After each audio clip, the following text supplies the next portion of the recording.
Welcome to reading 5.3 on insurance-linked strategies. Insurance-linked strategies use securities referred to as insurance-linked securities. And essentially, these are securities that have payoffs and therefore values that depend on some insurance-related loss event, like a loss that may occur due to a hurricane, for example, or an earthquake. So examples of these securities are things that are called catastrophe bonds. The term catastrophe, of course, related to that insurance-related loss event. There's also different types of these securities that are related to mortality, longevity. So we'll look at these types of securities and how they're used and some of their characteristics in this reading. So I've already really defined them, but let's just make sure we're clear on this. So tradable instruments, as I said, payoff and value is driven by some insurance loss event, some natural disaster, for example. And one of the attractive features of these types of securities is that they're uncorrelated with financial markets, which makes them very attractive from a diversification perspective. Now, a particular type of an insurance-linked security is a bond referred to as a cat bond, which is short for catastrophe bond.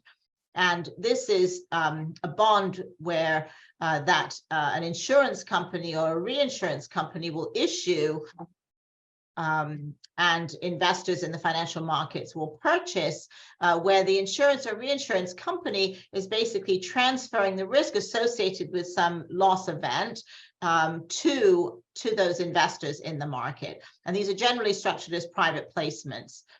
And the notion of reinsurance is basically an insurance company buying insurance from another insurance company, basically to protect themselves and to diversify their risk.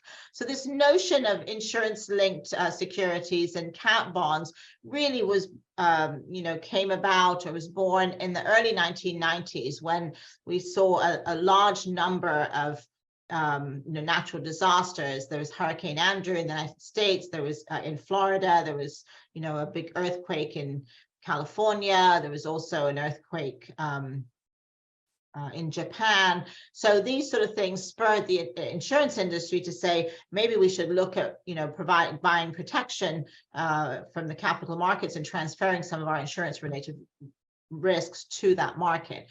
Prior to that, an insurance company basically just engaged in reinsurance. So, a homeowner, for example, who lived in Florida, would buy insurance against a hurricane from some insurance company, and the insurance company would buy insurance from another insurance company, and hence the reinsurance company, to protect themselves. But again, it was all within the insurance industry. And so this, with all those disasters that, a lot of them resulted in tens of billions of dollars of damage at that time, they really thought, okay, maybe we should be transferring this out of this industry. And so that's really where most of this, kind of started, this notion of transferring risk to financial markets. These cat bonds tend to be floating rate bonds. They typically pay quarterly coupons, and their maturities range from about 1 to 5 years, usually in like 3-year range. And the second bullet here, we've already mentioned that the fact that they're appealing to investors, again, because they're the events that trigger payments to the insurance company or whoever bought the protection is uncorrelated with financial market risks. With respect to the risk and return of these bonds, if no catastrophic event occurs, then the cat bonds generate, fairly high returns, which probably makes sense. But obviously, it's going to be significantly reduced if some